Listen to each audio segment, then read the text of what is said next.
Mario, mi querido Mario, ¿cómo estás? Bien, ¿qué dices, Benja? Un gusto saludarte. Igualmente. Espero que hayas tenido una semana muy productiva y prolífica en todos los sentidos y aspectos. Gracias. Para los que no te conocen, él es el hermano Mario. Mario, de igual manera que un servidor es iniciado, y él nos ha estado hablando sobre filosofía y masonería de una manera que es sencilla a todos. Estamos haciendo una serie de podcasts que quienes no lo han escuchado lo pueden buscar o en YouTube o en Anchor.fm. Ahí están. Bueno, también pueden entrar a Spotify, a iTunes, y ahí también van a encontrar los audios. En me puse a investigar palabras que me gustaría de igual manera que tú solo lo sabes hacer con esa experiencia, hablar sobre la heurística y la hermenéutica. Sé cuáles son las definiciones, pero probablemente sea mejor que no solo que nos las explique, sino como buen conejillo de Indias, pues me pondré a disposición para que me conduzcas al camino del saber como lo has hecho anteriormente. Y no solo en estos podcasts, sino desde que me inicié. Ajá. Pues dime cómo empezamos. Con una duda, ¿qué es la heurística? Bueno, mira, la palabra heurística viene de un vocablo griego que significa descubrir. Entonces, la heurística se ha convertido en, algunos dicen un arte y otros en un método, mediante el cual tú llevas a un individuo a que descubra lo que tú quieres que descubra, pero sin que tu, tu participación sea de forma incisiva. Es un método para que el individuo autodescubra el conocimiento. Ok, en este caso es como, lo interpretaría yo como señalarle con el dedo hacia dónde puede estar lo que él busca, pero yo no le voy a decir qué es lo que estoy señalando. Es como, pues sí, como si le pusieras las señales de hacia dónde debe de ir, pero con la libertad de que él pueda elegir el camino que desea para llegar al lugar en el que se encuentra lo que tú quieres que descubra.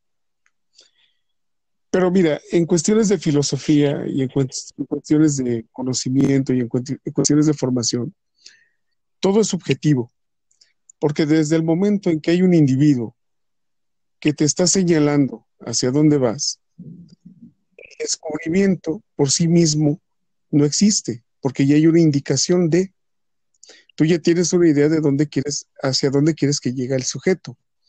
Ya hay una imagen preestablecida de lo que quieres que se descubra. La heurística tendría su razón de ser en el sentido de sembrar en el individuo la duda y la inquietud porque él descubra el conocimiento. Ok, entonces dentro de este proceso, pues de alguna manera sí todos estamos influenciados, es inevitable que lo estemos, pero si la Claro, práctica debería de servir a mí como herramienta para poder no enseñarle a otros, sino indicarle cuál es el camino que yo seguí y si a él es útil el tomarlo. más bien no, más bien, lo que te decía era sembrar en el individuo la necesidad de descubrir. Ok, Ese sería el principio fundamental de la heurística. Todo tiene un método, una pedagogía, hablando en el sentido de qué es lo que quieres o cuál es tu concepto de formación. Y también tiene un sentido didáctico. Hablando de la didáctica como aquel puente que tú estableces con el otro para poder enseñar algo. Y eso incluye técnicas, instrumentos, etcétera. Hay un proceso de inducción, es cierto, pero como te decía, en filosofía y en todo constructo social, la subjetividad eh, tiene un papel fundamental. No hay libertad total, ni tampoco hay una inquietud era acerca de la heurística y la hermenéutica, ¿no? sí. Entonces, te decía que la heurística es un método que tiene como finalidad que el individuo descubra por sí mismo el conocimiento, pero también te hace la observación que como en todo proceso pedagógico hay un elemento subjetivo, que es aquel que se encuentra frente a ese individuo y que le facilita el camino para que él descubra el conocimiento. Ese individuo que puede ser un maestro, que puede ser un tutor, que puede ser la misma familia, que puede ser cualquier figura que esté frente al otro y que tenga la posibilidad de conducir este proceso, tiene una idea de quiere que vaya el sujeto. Yo creo que la heurística tiene su razón de ser en el sentido de que sembremos en ese individuo la necesidad de descubrir, de crear conocimiento, de construir conocimiento. Y esa es un tanto la idea de la filosofía, porque la filosofía no construye conocimientos o pretende no construir conocimientos de carácter dogmático, sino conocimientos que rompan el dogmatismo y que vean un solo problema como si fuera un diamante, con 1000 caras, desde donde puede ser interpretado, o reinterpretado, o reconstruido, o deconstruido, y de esa manera llegar a un conocimiento nuevo. En cuanto a la hermenéutica, pues la hermenéutica es un método de interpretación. Ya platicábamos en un post anterior que la hermenéutica está muy ligada a la mitología. La hermenéutica nace con los mitos antiguos y podríamos decir que como método lo podíamos justificar con el mito de Hermes, ¿no? La palabra hermenéutica viene precisamente de Hermes, que significa escondido, y que era la forma en la cual el dios Hermes, que había sido bendecido por Apolo como recompensa por devolverle su rebaño sagrado, el arte de la adivinación, pero que a diferencia de Apolo, él daba sus mensajes codificados de tal forma que el mensaje no era responsabilidad del dios, sino era responsabilidad del individuo que recibía el mensaje y lo interpretaba. Ese es, a grandes rasgos, el proceso de la hermenéutica, y que es un método que nosotros dentro de la orden utilizamos con mucha frecuencia. Ambos métodos son utilizados dentro de la orden. Ok, en este caso yo entendería que el aprendiz tiene la responsabilidad de descubrir y es el responsable de interpretar el símbolo. Entonces, en todo momento, pues recae en él el peso de sus acciones para seguir caminando dentro de la institución. Mira, el aprendiz no tiene responsabilidad de nada, porque el aprendiz está, como su nombre indica, aprendiendo. Ok, La responsabilidad la tiene quien funge como su tutor de ese aprendizaje. el segundo vigilante. Mira, a mí, como estos podcasts son de carácter público, yo creo que si hablamos entre líneas, los compañeros que están lo podrían entender. Ok, Dentro de las culturas antiguas, quien se encargaba de este tipo de situaciones, de guiar a los aprendices dentro de las órdenes iniciáticas, era el maestro, era el sacerdote, que tenía la función de mistagogo. El mistagogo era aquel individuo que cuando un sujeto estaba en su lecho de muerte, iba guiando al alma por los procesos mediante los cuales llegaba a la muerte y lograba la completud. Recuerdo que en un podcast pasado hablábamos de la muerte como ese estado de totalidad donde el individuo ya no necesita nada más. Ya no necesita nada más, viene la imagen de totalidad. Pero es, decía Martin Heidegger, un instante diminuto entre la conciencia y la muerte. Podemos hablar de la muerte, pero no podemos decir que es la muerte. Entonces ese estado de totalidad es un completo misterio. Este Mistagogo se encargaba de eso, de ir guiando el alma a que llegara a ese estado de totalidad. Si lo vemos del lado pedagógico, el Mistagogo es hoy en día el maestro, es el sacerdote, es el padre de familia y es el psicólogo. La función del Mistagogo era utilizar el lenguaje de la mitología para hacer de él un proceso de formación, de guiar al alma, al individuo en su formación en los diferentes estados de la vida, en las diferentes etapas de la vida. Y utilizaba la hermenéutica como método de interpretación del lenguaje mitológico para que el individuo fuese formándose de esa manera en cuanto a los valores que tenía en ese momento que tener dentro de un momento histórico determinado. Mira, a grandes rasgos, la mitología cumple 4 funciones fundamentales. Entendemos primero a la mitología de forma general como aquel lenguaje simbólico que pretende darle sentido a la vida. La mitología tiene como primera función una función mística.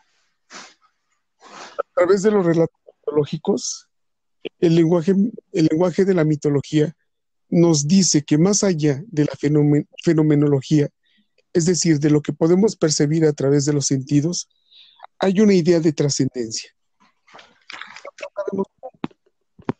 Pero hay una idea de que algo más existe. La siguiente es una función cosmológica.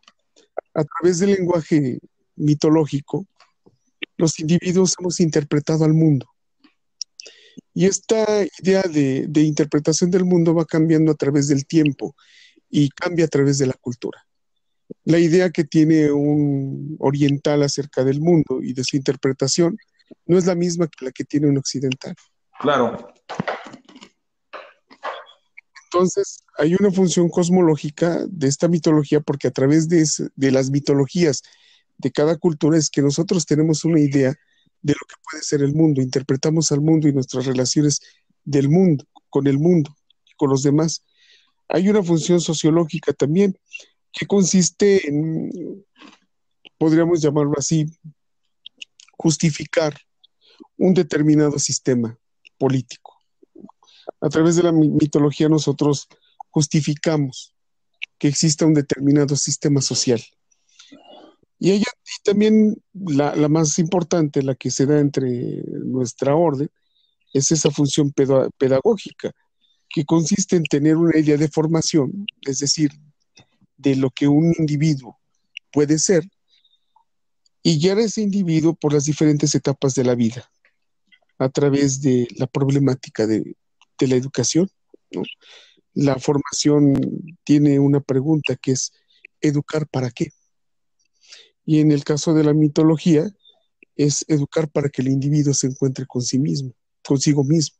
Esa era la función de las escuelas iniciáticas, para los miembros de las escuelas iniciáticas. Y era una función elitista, porque no se daba a todos. La mitología, el lenguaje mitológico se dividía en 2. La mitología como religión para el pueblo. La mitología como ese autodescubrimiento de ti mismo era para los reyes y para los sacerdotes.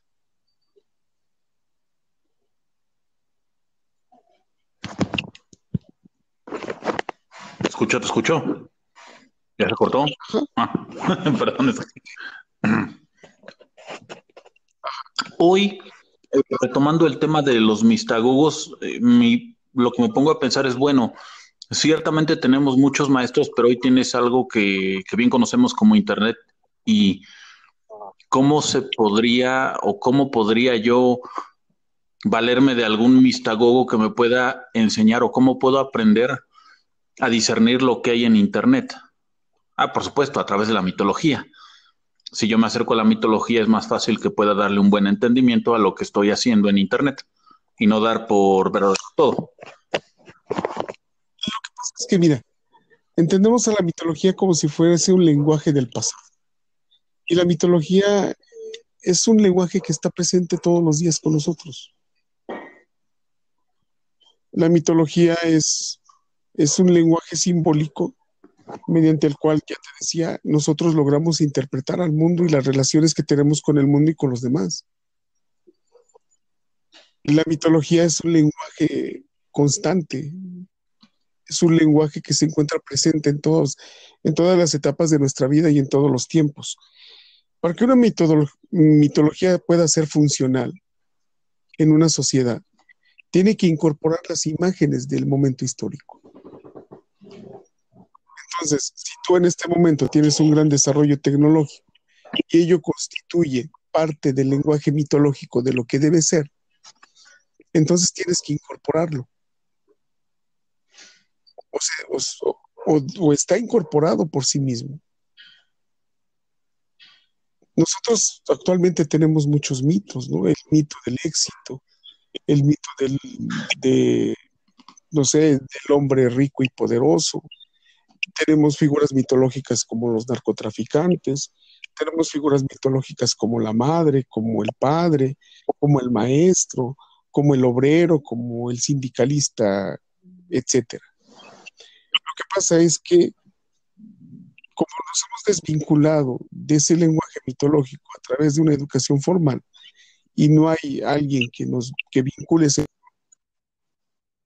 psíquico que opera todos los días, pues lo vemos como algo separado y como algo que ya no es de nuestro tiempo, lo vemos como algo atrasado. Ahora tampoco se trata de buscar a un mistagogo, ¿no? Te decía, la figura del mistagogo está presente todos los días con nosotros. Puede ser tu padre, puede ser el maestro, puede ser el psicólogo, que tiene la función de la formación de un sujeto. Claro.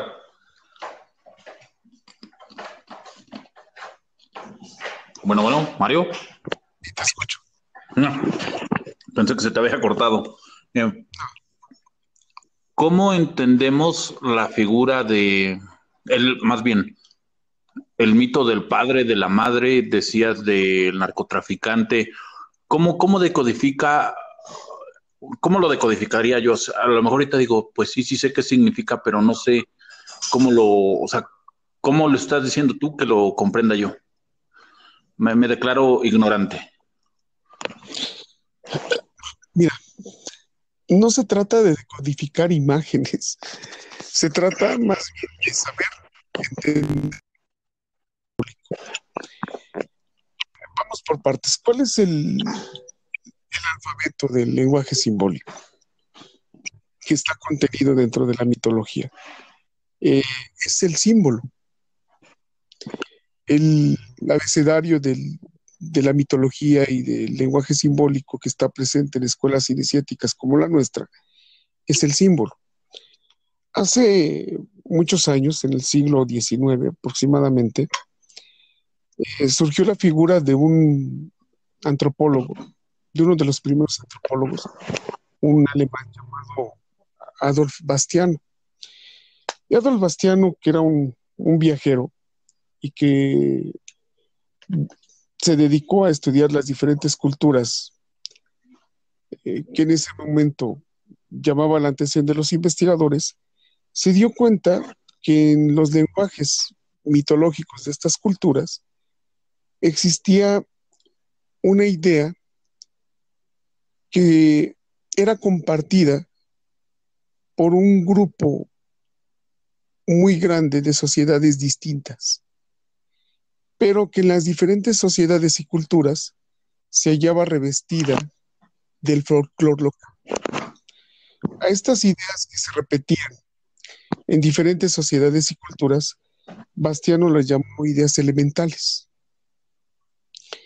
Y a los ornamentos que cada cultura le ponía alrededor de estas ideas fundamentales, les llamó Bastiano ideas folclóricas. Ahora, ¿por qué te lo estoy diciendo? ¿Por qué te estoy hablando de esto? Bueno, porque de ahí surge eh, una posible explicación de lo que es el lenguaje mitológico.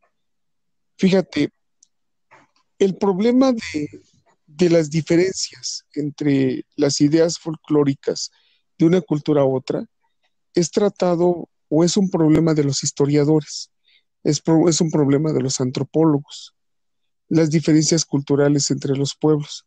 Pero el problema de las ideas fundamentales que se encuentran en diferentes culturas y en diferentes sociedades, que es un problema universal, es un problema de la psicología.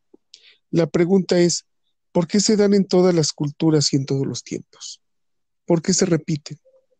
¿Por qué están presentes ahí? Te pongo un ejemplo.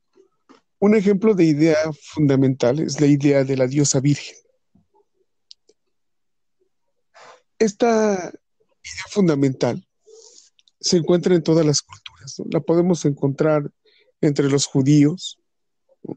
La podemos encontrar entre los cristianos, ¿no? La imagen de la diosa virgen que tiene al Hijo de Dios sin pecado original, ¿no? En la imagen de María. Y esta es la idea fundamental, la idea de la diosa virgen. Pero esta idea de la diosa virgen tiene diferentes connotaciones, ¿no? Tiene diferentes adornos folclóricos. Y así, por ejemplo, puedes encontrar a la Virgen de la Macarena, la Virgen de la Caridad del Cobre en Cuba, puedes encontrar a la misma Virgen de Guadalupe aquí en México. Y esas son las ideas folclóricas, las diferentes advocaciones con las cuales se reviste la idea de la diosa virgen, de la idea fundamental. Y este problema de la psicológico de las ideas universalmente compartidas eh, fue tratado o lo podemos interpretar a través de los estudios psicológicos de Jung. Jung a estas ideas universales que Bastiano llamó ideas elementales o Elementargedanken, les llamó arquetipos. Y decía Jung que podemos nosotros reconocer los arquetipos solamente en cuanto damos una respuesta a una imagen. Ahora, ¿de dónde provienen esos arquetipos? No sé. Estos arquetipos provienen del inconsciente. Fíjate, ¿cómo representaba Platón al alma, mi hermano? No me acuerdo.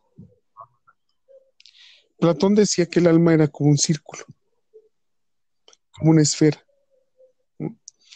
Y entonces, Jung, retomando a Platón, decía que todo círculo pues tiene un centro.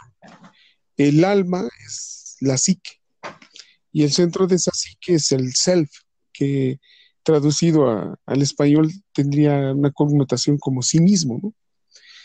En el caso de Jung, el sí mismo es la biología del cuerpo, es la conciencia contenida dentro de un cuerpo. Y es este cuerpo con el que nosotros experimentamos la vida. Es este cuerpo, este sí mismo, con el que nosotros nos enfrentamos a la vida.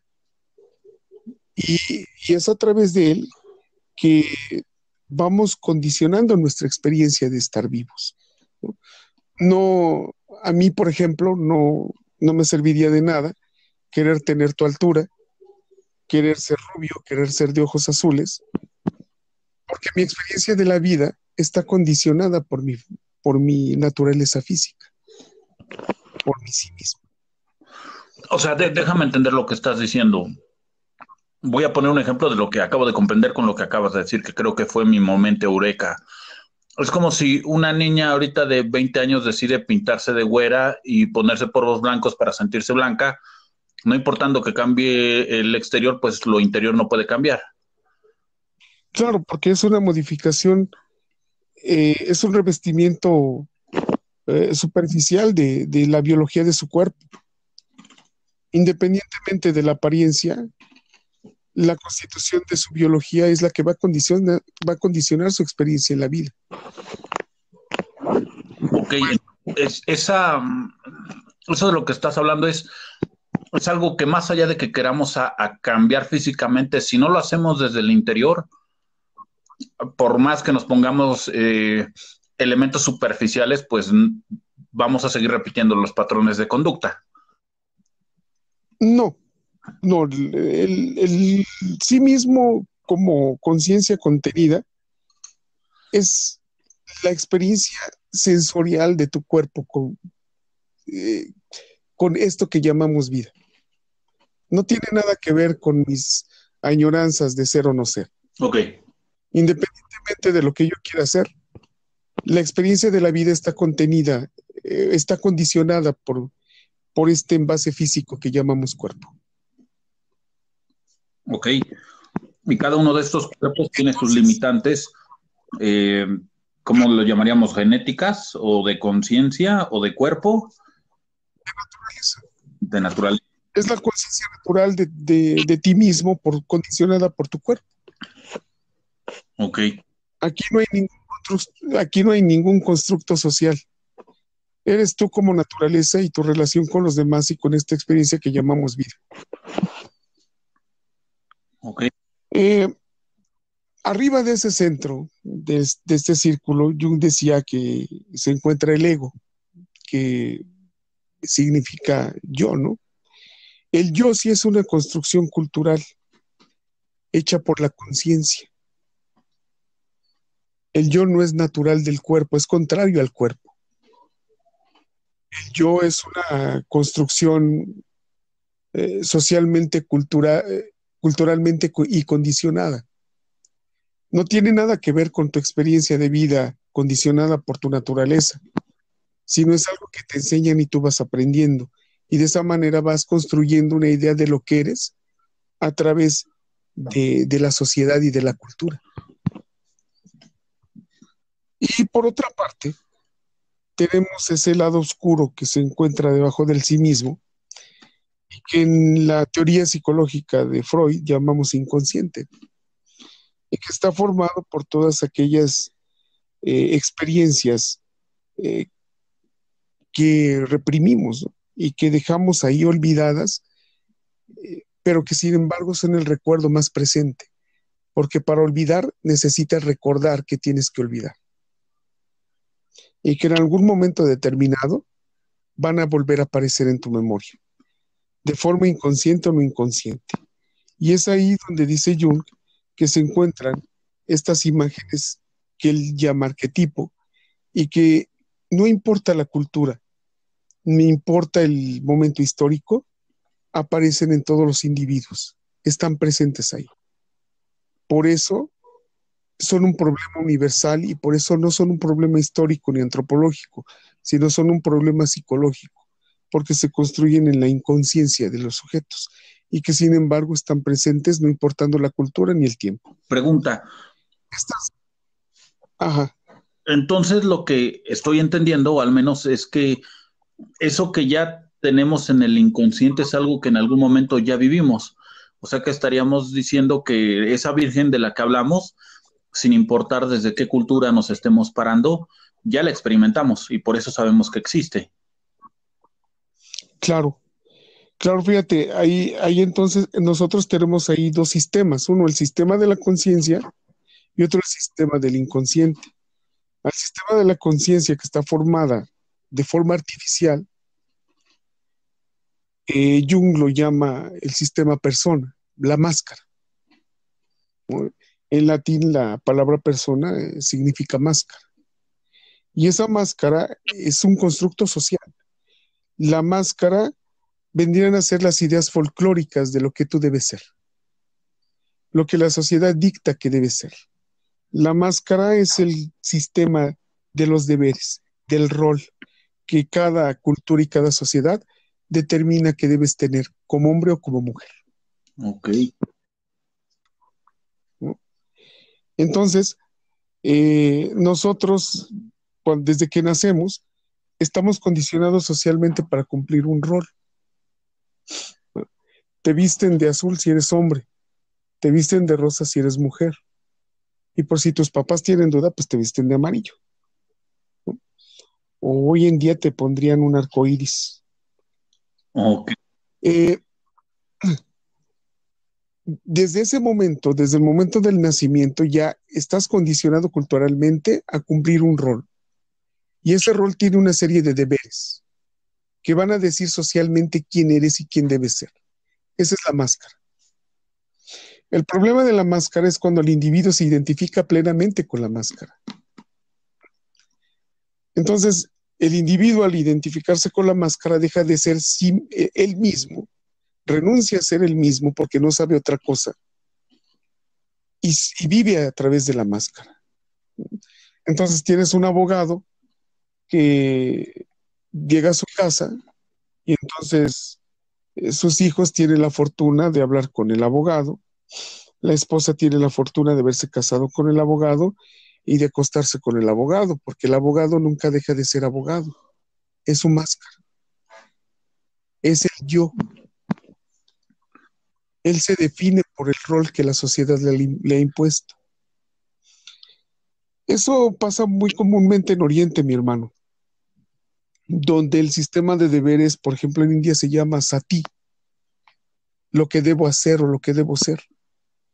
Cuando en India muere el esposo de una mujer y lo creman, la mujer se debe arrojar a la hoguera, porque él y su esposa son uno. El deber de la mujer es estar con su esposo, es ser uno con su O esposo. sea, ya no es simbólico. Si el esposo muere, ella debe morir. La mujer comete sati, ¿no?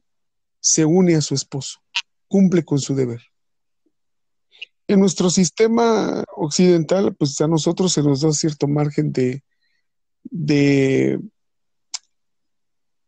de criticar, de reflexionar acerca de nuestra máscara, ¿no? Y aprendemos a jugar los diferentes roles que la sociedad nos impone, pero que de todos modos jugamos, ¿no? Siguen siendo máscaras. En tu casa, tú eres Benjamín, el hijo de tu familia, en logia eres el masón, y no sé, en la calle eres el amigo. Estás jugando diferentes máscaras. En India, el sistema de castas no te permite esa libertad. Desde que naces eres brahman y hasta que mueres eres brahman. Está tu razón de vida y de existencia es la máscara, el sistema persona. Y por otra parte tenemos el sistema anima animus que llama Jung, que está formado por ese lado oscuro, que es el inconsciente. Ese lado oscuro representa dentro de la teoría junguiana el arquetipo que nosotros tenemos acerca de la mujer. La palabra animus, anima, significa literalmente chispa, ¿no? Lo que nos motiva, lo que nos podrías llamarse como el motor de la existencia. Y es la imagen arquetípica que tenemos acerca de la mujer. Y esa imagen arquetípica es eh, una imagen que cada uno de nosotros construye de forma personal y que se da desde el momento en que nacemos con el contacto de la madre, porque la madre forma nuestro primer entorno. ¿Y cómo formamos ese arquetipo, mi hermano? ¿Cómo es nuestra madre? ¿Cómo nos trata? ¿Está feliz de que hayamos nacido? ¿Se siente cómoda con nosotros? ¿Nos ama? Desde ese momento, nosotros vamos construyendo nuestro arquetipo acerca de O la sea, madre. desde el vientre. Desde el vientre de la madre y desde que nacemos, ¿no?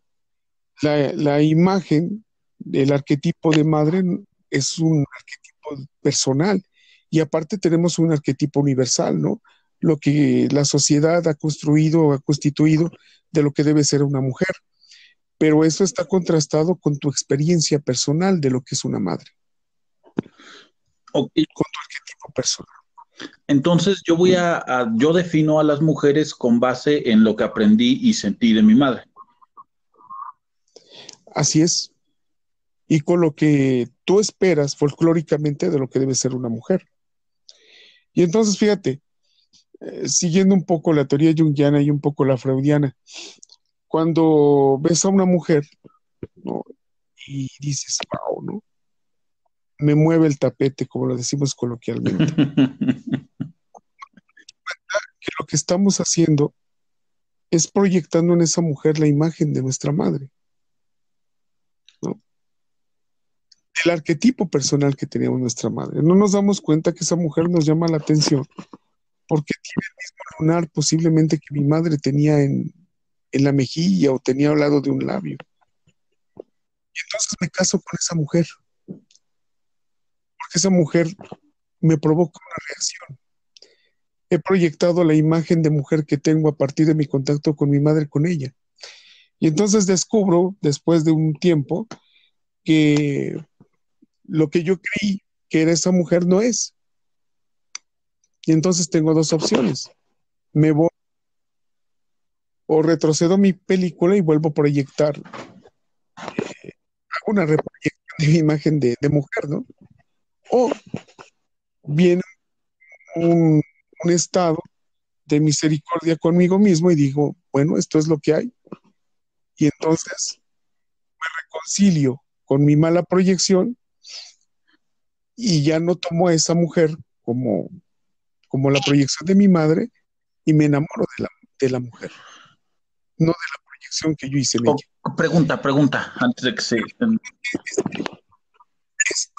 Este, este, este romance que tenemos con nuestra madre, que es el complejo de Édipo y de Electra que maneja Freud, es un poco intrascendental para poder explicar la forma en cómo se construye el arquetipo femenino.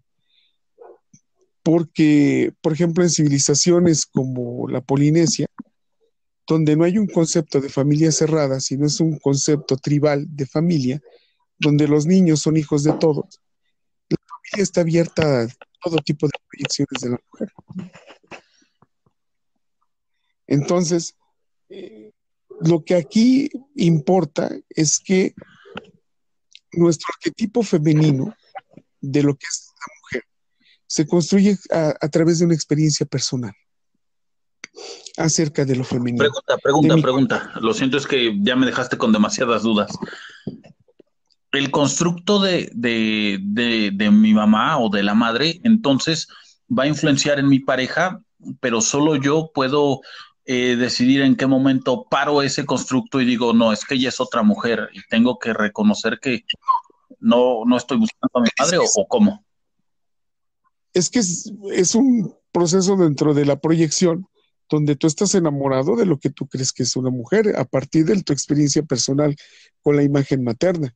Okay. Cuando te casas o convives con esa mujer y descubres que no es lo que tú buscabas porque no corresponde a tu idea, entonces tienes esas dos opciones, o te vas o reproyectas tu idea de mujer y te quedas con esa mujer y te enamoras de ella y no de tu madre. Bueno, pero entonces por eso todas las relaciones actuales son tan de mecha corta, porque quieren enamorarse del ideal.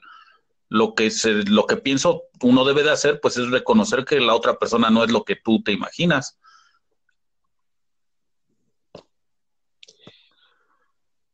Más bien, yo creo que en la actualidad es que los paradigmas acerca de lo que es masculino y femenino han cambiado mucho. Sí. Y ya no es tanto que yo reconozca o no reconozca la proyección que hago de forma inconsciente en mi pareja, de lo que puede ser lo masculino o lo femenino, sino más bien tiene que ver con una defensa de mi espacio personal, de esta atomización social a la que estamos sometidos, donde el respeto a mis derechos conlleva una lucha constante por mi espacio. Ok. Entonces, en lugar de llevar a un proceso de convivencia, ¿no? Nos lleva a un proceso de conflicto, donde la mínima invasión de mi espacio personal representa una agresión a mi persona. Y entonces, si yo tengo una pareja que yo siento que invade mi espacio personal y yo soy una persona casada con esta máscara que me dice que yo debo ser empoderado y debo defender ese espacio de autorrealización, pues me voy. O sea, está mal esa máscara entonces. Esa máscara social que te han vendido no es real. ¿Cómo te quitas esa máscara? Y tengo otra pregunta antes de que se me vaya la idea. ¿Cuál es o sea, en qué arquetipo entra toda la comunidad LGBTTI? O sea, eso, ¿cómo se define? Lo que pasa es que, mira, los arquetipos no son una biblioteca de conceptos donde tú puedas definir al sujeto, ni tampoco son una biblioteca de conceptos morales donde tú puedas constituir algo como bueno o malo. Es la constitución, es una teoría de constitución de la psique y de explicación de estas ideas que llamó Bastiano en su momento fundamentales y que Jung marca como arquetípicas y que tienen un efecto en tu relación con los demás y en ti mismo. Okay. Los arquetipos no son instrumentos para cosificar al individuo. No, pero no me refiero a cosificar, sino de interpretación de la psique, que se liga mucho y que te la estoy tratando de abordarla para explicarte de dónde sale el lenguaje simbólico de los mitos. El símbolo es precisamente un arquetipo. Y ese símbolo viene no de la conciencia. La máscara no está constituida de arquetipos. Bueno, está constituida de arquetipos que inconscientemente nosotros aceptamos a través de la cultura y del momento histórico y social que vivimos. ¿Cómo contrarrestamos esa máscara, mi hermano? A través de esta imagen del ánima y el ánimus que constituye, según Jung, lo que se conoce como el sistema precisamente anima-ánimus, que representa la imagen de la mujer dentro de la mitología. Y esta imagen de la mujer representa el lado oscuro, el inconsciente de nuestra psique. Esta imagen del bosque donde nosotros nos adentramos y a través de una serie de pruebas vamos a autodescubrirnos a nosotros mismos. Fíjate, la imagen del ánima ánimus siempre va a ser dentro de las proyecciones oníricas, es decir, dentro de los sueños, un sujeto de nuestro mismo sexo. Entonces, el lenguaje psicológico mediante el cual la conciencia y ese lado oscuro, el sistema persona y el sistema ánima-ánimus se comunican es a través de las proyecciones, de las imágenes oníricas, de las imágenes que tenemos en los sueños. Estas imágenes que escapan del inconsciente y se proyectan en los sueños y son captados por la conciencia a través del recuerdo. Y fíjate, estas imágenes en el lenguaje mitológico siempre van a representar un lado aterrador, un lado oscuro, porque representan esa parte de la psique que no es controlada por la conciencia y que muestran ese lado del que no somos precisamente conscientes que existe. Entonces, esta imagen del inconsciente, te decía, siempre va a ser una imagen de nuestro mismo sexo, va a ser el ogro, va a ser el monstruo, va a ser el vigilante que cuida el bosque sagrado, que cuida el castillo encantado, contra el cual vas a luchar para poder rescatar a la princesa que se encuentra ahí, darle un beso y casarte. Y representa el matrimonio mitológico de ti con ese eterno desconocido que eres tú mismo y poder llegar a la completud, a la autorrealización. En el caso de los cuentos, es una autorrealización perenne, ¿no? Eterna. En el caso de los mitos, es el viaje heroico del héroe, que a través de diferentes pruebas se encuentra a sí mismo, regresa con los tesoros, que son sus propias aptitudes y competencias y herramientas que ha aprendido de sí al encontrarse a sí mismo en esas travesías, y regresa a su lugar de origen para poder enseñar lo que ha encontrado, eh, dar de manera dadivosa su experiencia como encuentro de sí mismo a los demás. Y esa es la función del sabio, ¿no? Es la función del sacerdote, del mistagogo. Y este es el lenguaje que encontramos en los mitos. Fíjate, es difícil porque estamos constantemente expuestos y exigidos a cumplir el papel que nuestra máscara nos exige. La máscara siempre es reforzada por la moral, primero, ¿no? Por la comunidad en la que tú te mueves. Hace un rato hablabas de la comunidad LGBT. Entonces, la máscara que nos impone la sociedad es que hay un rol para la mujer y hay un rol para los hombres. Lo que no quepa dentro de eso es malo, ¿no? Y entonces, imagínate una persona que sabe que tiene una preferencia distinta, el conflicto que tiene cuando se muestra a la luz y la demás sociedad lo empuja a cumplir su máscara. Y lo empuja de manera tal que tiene que esconderse para poder ser el mismo, ¿no? Lo empujamos a través de la moral. Entonces lo empujamos violentamente a que cumpla la máscara, ¿no? Es el puto, es el maricón, la burla, ¿no? Son herramientas que la moral utiliza para condicionarte a que cumplas tu máscara, ¿no? En el caso, también la máscara es fortalecida por la ley, por el marco jurídico. El marco jurídico te dicta qué puedes y qué no puedes ser. Y la persona que se identifica con su máscara, ¿no? Cuando la cumple a pie de letra, entonces tiene una idea de trascendencia.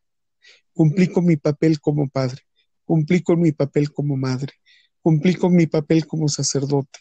Y en razón de eso, creo que trascendí. Cumplí con mi papel como maestro masón, cumplí con mi papel como masón. Y entonces, la máscara con la que he vivido es la que me ha retribuido esta idea de trascendencia. Pero pues siempre hay un momento en el que la máscara es cuestionada, ¿no? Imagínate, por ejemplo, tú llegas con cierta concepción de la masonería y entonces entras y te das cuenta que la masonería no era lo que esperabas. Sí, me pasó. Que la idea que tenías de lo que era ser un masón, de la máscara del masón, que constituye sus deberes como masón, no es la que tú crees que debería de ser.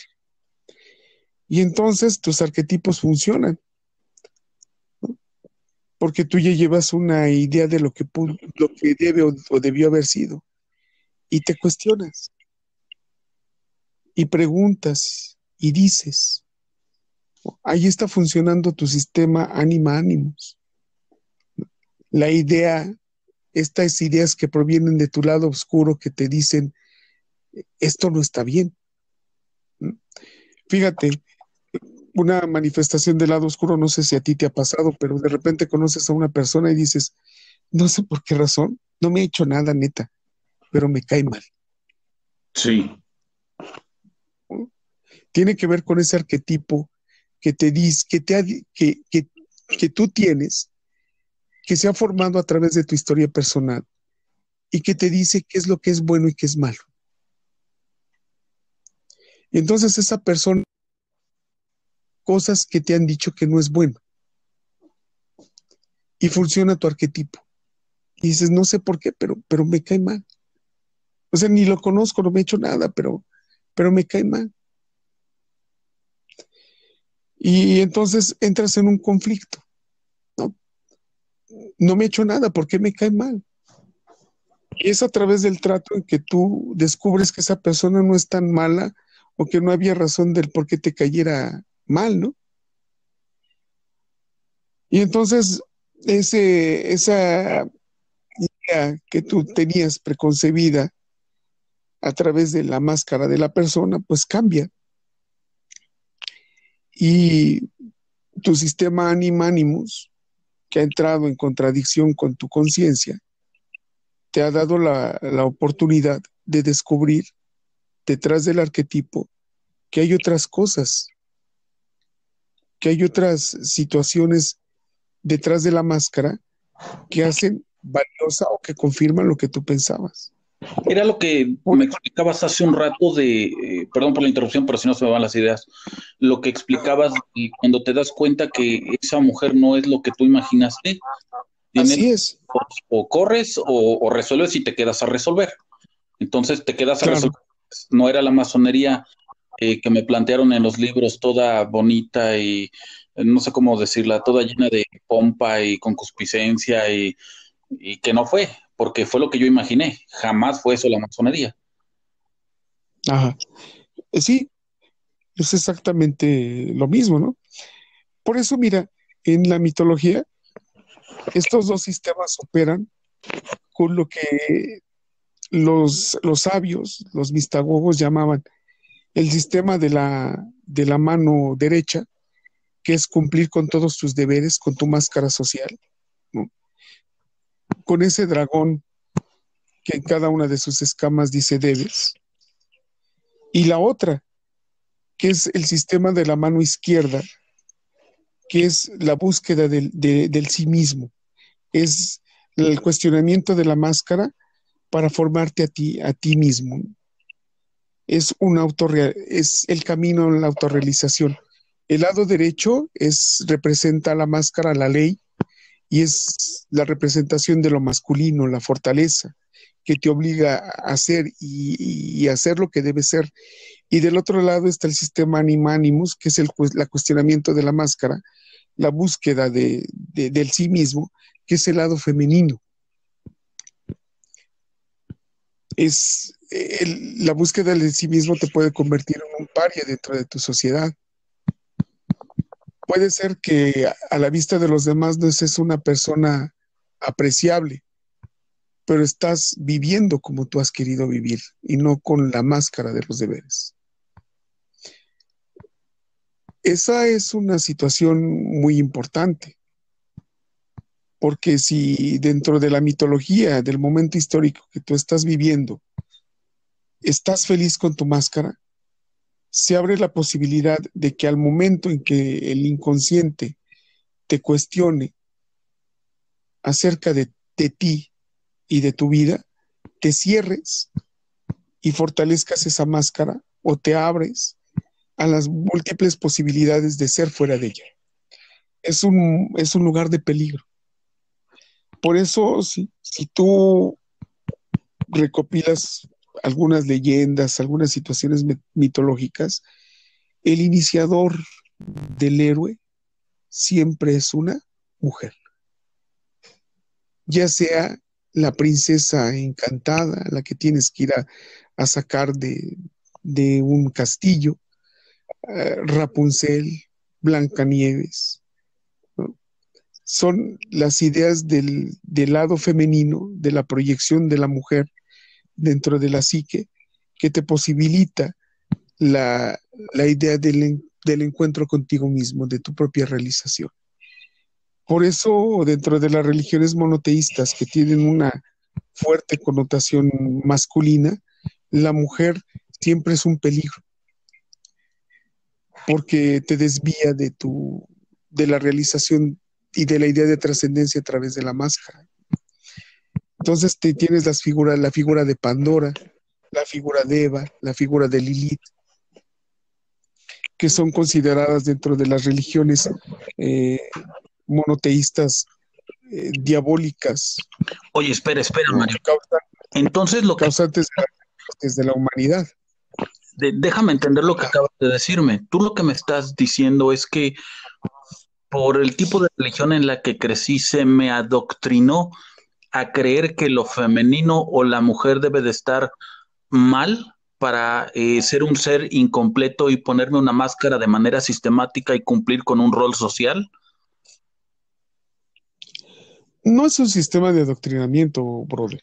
Es un sistema cultural que lleva un proceso de ideologización, sí. Que lleva un proceso de adoctrinamiento, sí.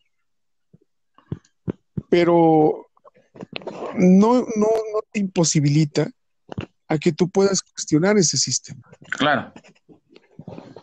Entonces, esa parte femenina que representa el lado izquierdo de la mitología, el encuentro con la diosa, el encuentro con la amante, el encuentro con la pareja cósmica y el matrimonio cósmico y divino, no es otra cosa más que una representación del encuentro con el eterno desconocido que eres tú mismo. Fíjate cómo actúa. La máscara, te decía, esa idea del deber que se proyecta a través del inconsciente, ¿no? Siempre va a ser un personaje de tu mismo sexo, porque te representa a ti. Entonces va a ser el vigilante, va a ser el dragón que cuida el castillo, va a ser el ogro que cuida la entrada del bosque sagrado, porque te va a impedir de forma inconsciente buscar tu propio camino fuera de la máscara. El bosque, la noche oscura, el castillo encantado, el mar donde el marino se pierde y vive mil aventuras, es la representación del inconsciente, de tu inconsciente. Entonces, tú eres todos los personajes que se hallan en la mitología, porque la mitología es el lenguaje simbólico mediante el cual se representa tu psique, tu propia lucha por encontrarte a ti mismo. Tú eres el héroe. Eres el héroe de las 1000 caras, como decía Joseph Campbell, ¿no? Eres el ogro, eres el protagonista del mito y al mismo tiempo eres el esposo y, y la diosa que te inicia en el camino del encuentro contigo mismo. Hay un punto de inflexión siempre, mediante el cual el inconsciente te obliga a preguntarte por ti. Entonces, fíjate,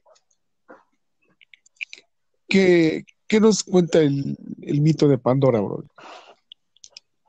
Los dioses, ¿no?, celosos de los hombres, le dan un regalo a Pandora, donde están contenidos todas las desgracias del mundo, ¿no?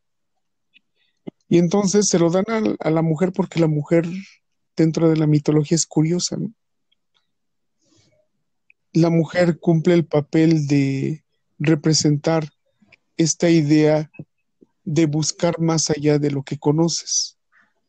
Y entonces se lo dan y le dicen que nunca lo abra. Cuando Pandora abre por curiosidad la caja, salen todos los males que aquejan a la humanidad. Se asusta y la cierra. ¿Y qué es lo que queda dentro, brother? No estoy pensando, pero no se me ocurre qué responder. Pues nada. La esperanza. La esperanza.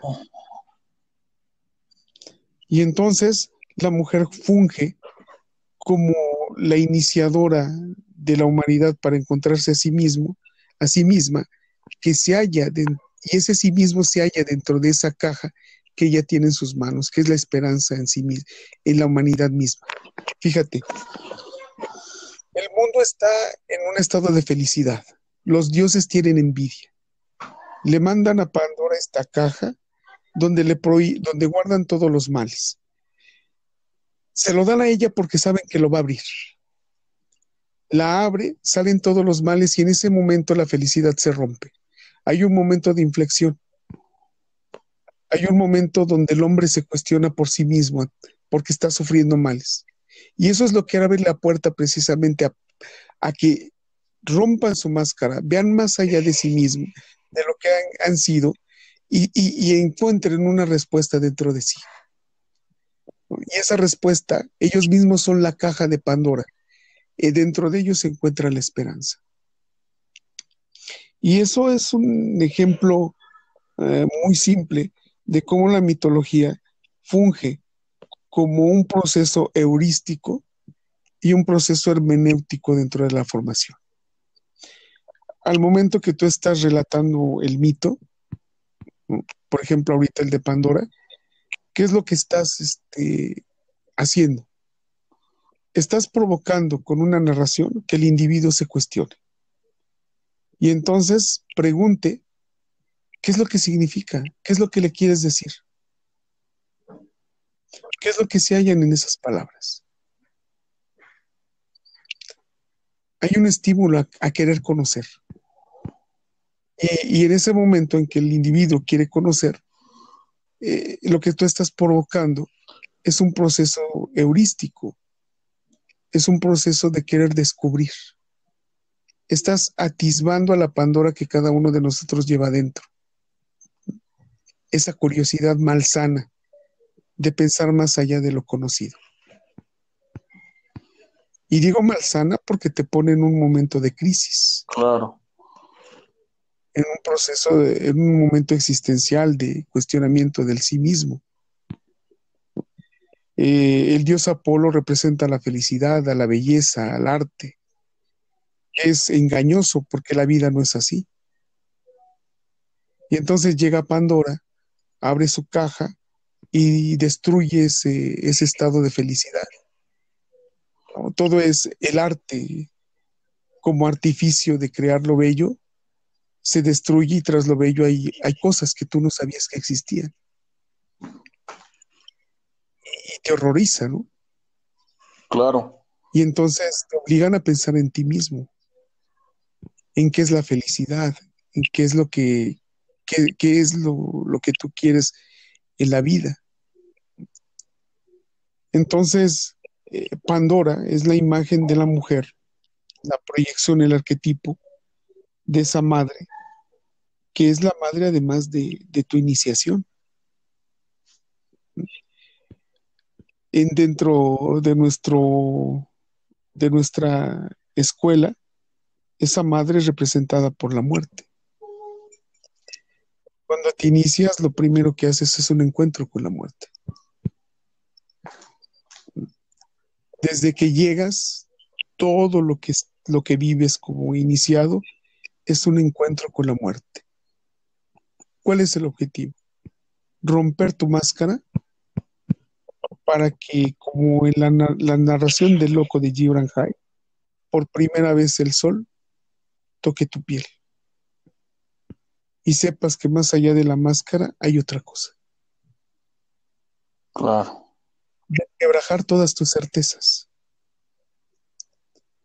Desquebrajar tu yo ego que representa tu máscara.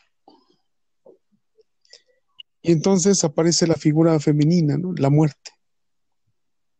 Y lo primero que te preguntan es, ¿qué harías si en este momento te murieras? Te ponen en un estado de inflexión que te hace cuestionarte a ti mismo. Entonces, en ese momento te conviertes en el héroe de tu propia mitología, de tu propio mito. Puede ser Heracles, al cual se le encomiendan sus 12 trabajos como un proceso hermenéutico del descubrimiento de sí mismo. Heracles tenía un ego muy fuerte, ¿no? Sí, por supuesto. ¿No? Y entonces había que destruir ese ego para que Heracles se autodescubriera. Sus trabajos no tenían otra finalidad. Los 12 trabajos de Heracles no tenían otra finalidad. Numerológicamente lo podemos saber porque si sumamos 1 más 2 es 3. Y el 3 es aquello inesperado que existe, pero que no sabemos que existe. ¿Y qué Oh, es ¿qué lo le que fue puede ser? eso? Oh my God. Y ese es el lenguaje de la mitología. Es el lenguaje de la hermenéutica, es el trabajo de la hermeneuta y es el trabajo de la heurística. Que estemos descubriendo todo eso que nos da miedo reconocer que somos o potencialmente. Así es. Ajá. Fíjate, en algunas logias, cuando hay un iniciado, le colocan un espejo y le dicen, te vamos a destapar los ojos y vas a descubrir a tu peor enemigo. Y eres tú. Y eso es un arquetipo. Te vuelvo a repetir, en los mitos, el, el logro, el monstruo, el vigilante del lugar sagrado, eres tú. El héroe eres tú. Los trabajos son lo que tú has hecho, lo que en la vida representa tu formación y el proceso mediante el cual te descubres. Esta idea de los hermanos de que los demás están dormidos y tú estás despierto, tiene su fundamento en muchos casos en la idea de que tú has cruzado ese bosque sagrado, has vencido al vigilante y por eso has podido entrar, y has cruzado ese bosque en la noche oscura, has sufrido un montón de penalidades para llegar al árbol donde está el bellocinio, te has tapado con él y has curado tus heridas y has renacido. Es un proceso de formación, de destrucción, reconstrucción perenne. Por eso son universales. Por eso estas leyendas sobreviven. Por eso la masonería ha adoptado de las escuelas iniciáticas de la antigüedad este método de enseñanza y ha creado sus propias mitologías, ¿no? Claro.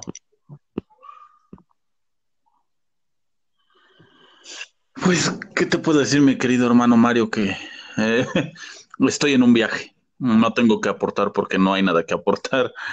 Y creo que voy a escuchar 2 o 3 veces más este podcast porque son demasiadas cosas las que nos has dicho y que no sé si todos ya o todos van a entender a la primera todo lo que nos acabas de explicar. Mira, la responsabilidad de que la gente entienda o no entienda no es tuya. Es una responsabilidad del propio individuo. Claro. Si el individuo escucha y decide que esto no sirve o no lo entiende, lo dejará. A quien le interese se quedará. Y si no entiende y le interesa, investigará.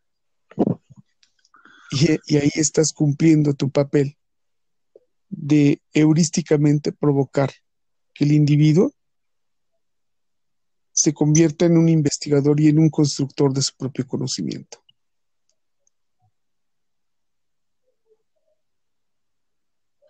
¿Cómo ves, brother? Estoy demasiado contento y satisfecho. Es como si hubiera ido a logia tranquilamente. Es que todo esto que te acabo de platicar, lo vivimos en logia, mi hermano. Sistema persona personae, la ley, la fuerza. ¿A qué te remite? Claro. A que me conozca y reconozca. ¿A qué te remite? Dentro de logia, brother. Ah, para mí. No, para ti no. ¿Qué hay dentro de logia que pueda representar eso?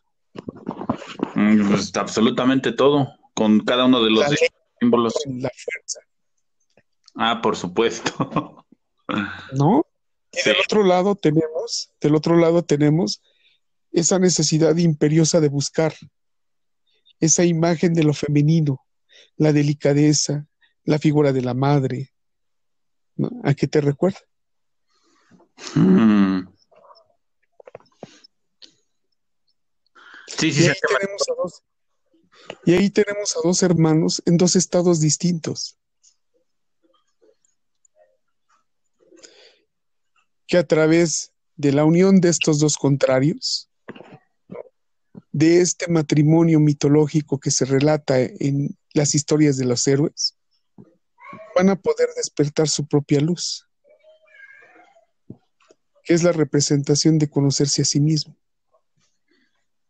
Esa luz que tiene dos ambigüedades. Si está hacia arriba, representará tus virtudes. Si está hacia abajo, representará tu naturaleza, la conciencia y el lado oscuro. Ambas formando parte de un sistema que Jung dice es el alma, la psique, ¿no? El círculo como la figura perfecta de la geometría sagrada, dentro de la cual el hombre del Vitruvio se mueve para todas direcciones. La idea del sí mismo expandiéndose sobre sí. Es Y que correcto. tiene 7 puntas. 1, 2, 3, 4.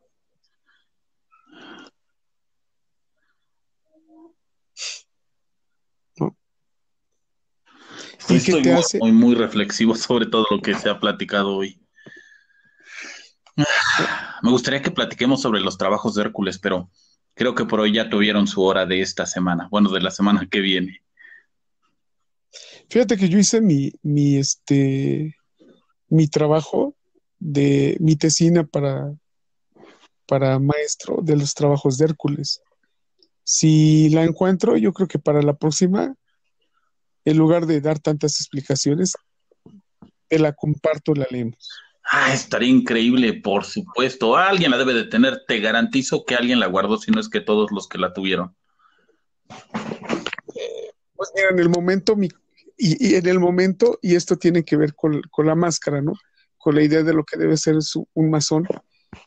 Nuestro querido hermano que se encuentra en Japón, que no recuerdo ahorita su nombre, Ah, Heriberto. Heriberto, me puso como trapo de cocina, ¿no? Me dijo que era un texto bellísimo, pero que no tenía nada que ver con masonería, Oh my God. que si yo quería me buscaba dónde publicarlo, pero que lo que yo había hecho era una porquería. Sí, Ay. Sí, sí. pero es, pero pues yo lo hice y me sentí muy satisfecho de mi trabajo. Y como yo también tengo un ego bastante fuerte, ¿no? Pues no, no causó gran mella, ¿no? Claro. Porque a mí mi trabajo me gustaba, ¿no? Me enamoré de mis propias palabras para ser sincero, ¿no? Y bueno, y yo por ser populachero y sincero nunca se me ha conocido, ¿verdad? Es correcto. Bueno, ya esta vez que era yo el George de Chalco, gracias a una persona que me está entrevistando en estos momentos.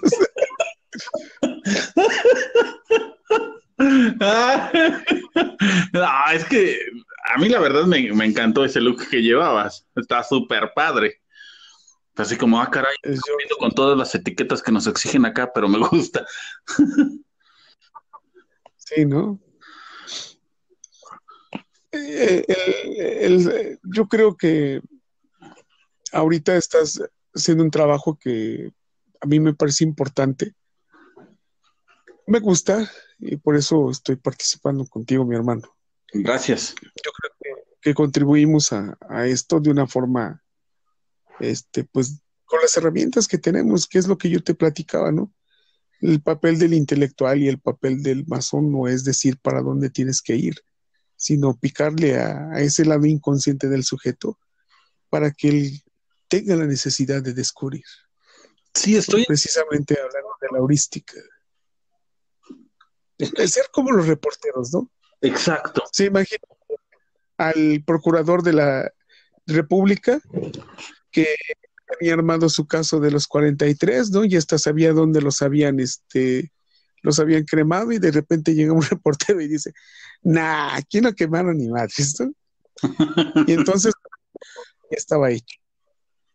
Y ese es nuestro papel, mover la máscara de los sujetos para que donde ya todo esté hecho, se destruya y vuelva a reconstruirse a través del entrenamiento de sí mismo. Lo que decía Jesús, lo que le decía el Cristo a su madre, ¿no? Cuando iba rumbo al Calvario. y la muchedumbre, algunos lo maldecían y otros lo veneraban, ¿no? Le decía una frase: mira, mujer, cómo renuevo todas las cosas. Esa es la idea.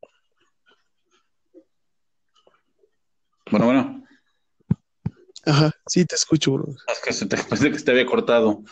Pues, por supuesto, la idea y el propósito de este trabajo es que la gente tenga la oportunidad de conocer la institución desde la gente que trabaja de manera interna, externa, y que además se den cuenta que no es todas las tonterías que nos han planteado en Internet. Y cuando menos en mi particular, desde hace mucho tiempo que tuve la oportunidad de trabajar contigo, dije, esto estaría padrísimo, que más gente lo pueda escuchar y lo valore, porque al final de los tiempos lo que yo he entendido en muchos trabajos es que desaparecían, simplemente o los hermanos se iban o sus trabajos no se guardaban o su conocimiento no se transmitía y comprendo la importancia de que la institución masónica deba de mantener todo a su interior, pero si hay cuestiones como la heurística, la hermenéutica y cualquier cuestión filosófica que nos pueda acercar sin que forzosamente sean iniciados, vale la pena compartirlo y más cuando se tiene el gusto, se es docente y tienes la capacidad de conectarte con las personas para que se involucren y salgan de ese estado de zombie que les decía este Maro, que están como zombies, todos dormidos.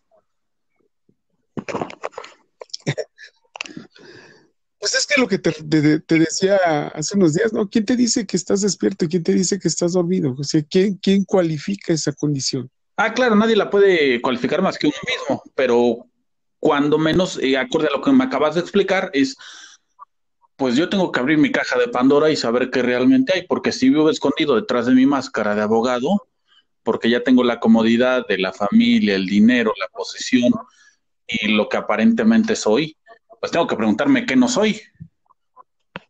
Es que el problema no es que el problema de la máscara es que no es consciente, es inconsciente. Y supongo que ¿Cuándo deconstruimos la máscara?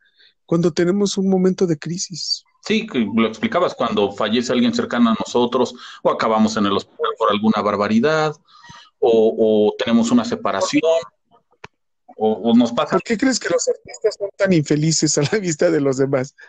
Porque solamente en un estado de disyuntiva entre ellos y el contexto, el artista crea.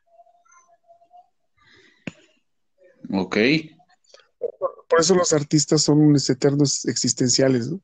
Son los locos que renuevan el mundo a través del arte, a través de las letras, a través de la pintura, a través de la fotografía, de la escultura. Por eso un artista eh, es, para mí, es uno de los grandes hermeneutas sin la necesidad de tanto rollo psicológico ni de tanta explicación. Cuando un artista deconstruye la realidad, lo que estás viendo es precisamente esta, todo esto que yo ahorita te expliqué, lo ves en una pintura o lo ves en una escultura. claro, por ejemplo, hablando de México, pues sería la pintura básica y clásica que todos conocemos de Juárez, donde él está poniendo su mano sobre el ara. Ahí nos están queriendo decir todo y nada al mismo tiempo. Y aunque no estés iniciado, sabes que es algo importante de tu país si eres mexicano, porque él fue un presidente. Claro, pero igual ahí lo que estás fortaleciendo es la máscara, ¿no? El deber ser, ¿no? Porque Juárez tiene una carga simbólica dentro de la masonería muy fuerte, ¿no? Ah, por supuesto. Es el hermano mayor, dicen los hermanos, ¿no? Que a mí Juárez me parece una figura bastante polémica y mucho que criticarle, Sí, pero representa un símbolo muy fuerte dentro de la masonería. claro, pienso que como parte funcional dentro de la institución en su época estuvo perfecto. Pero para mí hoy decir que vamos a ser juaristas, pues es como decir quiero regresar 40 años en el pasado o más y no lo haría yo. Pues es que los arquetipos como Juárez y demás tienen su funcionalidad dentro de la mitología, ¿no? Dentro de la masonería es un ideal a alcanzar. Entonces Juárez por sí mismo representa un proceso ideal de formación, ¿no? El problema es cuando cuestionas la imagen de Juárez, porque entonces vamos a lo que te decía, la viene el reforzamiento de la máscara a partir de la sanción moral de la sociedad en la que vives, ¿no? Entonces criticar a Juárez dentro de la masonería pues no es bien visto, ¿no? Está criticando al hermano mayor. Bueno, es que si vamos a ser críticos, pues digo, inicialmente somos críticos propios, después pues tenemos que desmitificarlo, porque si tenemos a Juárez en posición de Dios, pues estamos perdidos. Digo, yo sé que hay muchos Pues hermanos que cada 21 de marzo de manera religiosa van a rendirle honores y ya, pues está padre. Yo no lo critico, yo solamente pienso que ya pasó su tiempo y que mi tiempo es distinto totalmente y que lo que aprendí de él me sirvió como contexto histórico, no para aplicación directa y en la cotidianeidad. claro, cada quien toma lo que le sirve, ¿no? Sí, pero no soy fan Y de los juaristas. esa es parte de la herejía que puede reinar dentro de la masonería, ¿no? El no creer en los ídolos que se han formado. No, es que es una Que la locura. palabra herejía no significa otra cosa más que el que elige. Y es parte de tu libre albedrío. Claro, porque imagínate, pasamos de los santos a tener a otros santos. Ay, claro que los tenemos, ¿no? Ese es un ejemplo y además cada logia es una capilla donde hay sus santos, ¿no? Entonces, pues claro que los tenemos. Es parte de nuestra mitología, es parte de nuestra máscara como masones, ¿no? De nuestro folclore, dices tú. Es parte del folclore donde se esconde la idea fundamental de la enseñanza iniciática, que está revestida con todas este folclore masónico, ¿no? De la etiqueta y de las bandas y de las medallas. Sí, por supuesto. Un hermano dice que son corcholatas. Yo también estoy de acuerdo. O sea, digo, Pues te ganaste tus corcholatas y dentro de la institución las utilizas para efectos prácticos, no hay ningún problema. Pero cuando sales con tus corcholatas al mundo profano, dices, ¿pero qué demonios te sucede? Pues mira, a mí me ha tocado, por ejemplo, que a venerables maestros que salen con su kipa, ¿no? Porque yo no sé si pretenden que afuera se les reconozca como judíos, ¿no? Eh, o porque representa cierto estatus, ¿no? Dentro de la masonería, el judaísmo tiene una fuerte presencia cultural y simbólica.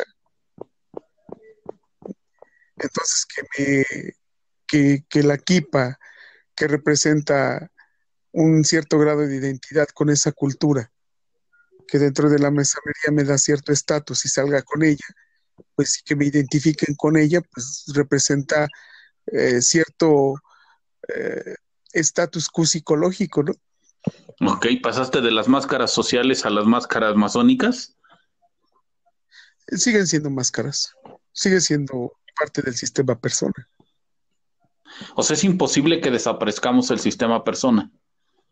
Claro, Pero lo importante es darnos cuenta de que existe, porque sabiendo que existe podemos reconocer y modificar lo que realmente somos y no lo que nos enseñaron que éramos. lo importante es que sepas que existe, pero más importante es que lo reflexiones, Ok. te construyes. Sí, claro, porque si cuando lo pienso como en redes Sí, sociales donde están tratando de pintar todo bonito, ¿cómo combates eso? ¿Cómo se da cuenta la gente de que esa es una máscara? bueno, Te escucho, te escucho. ajá, pues, O sea, ajá. O sea, yo diría que entonces las redes sociales pues son la nueva caja de Pandora, pero nadie está abriendo la esperanza para decir, ok, yo no soy esto que proyecto. Puede ser, puede ser. la interpretación es libre. Esa es la fortuna del símbolo, que puede ser interpretado y reinterpretado. Por eso es polisémico.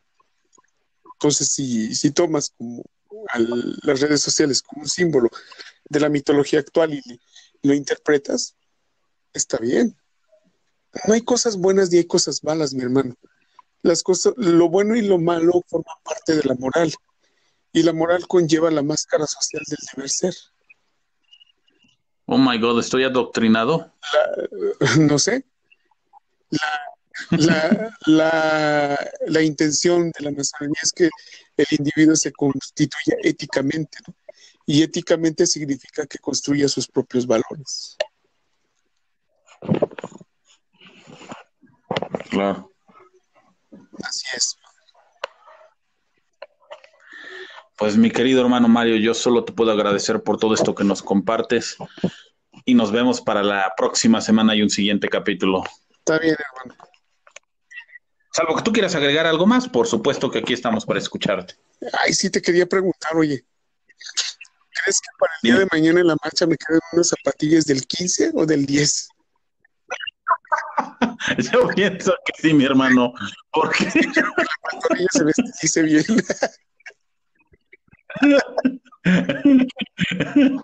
me gusta tu masonería operativa. Ya no va a ser más masonería especulativa.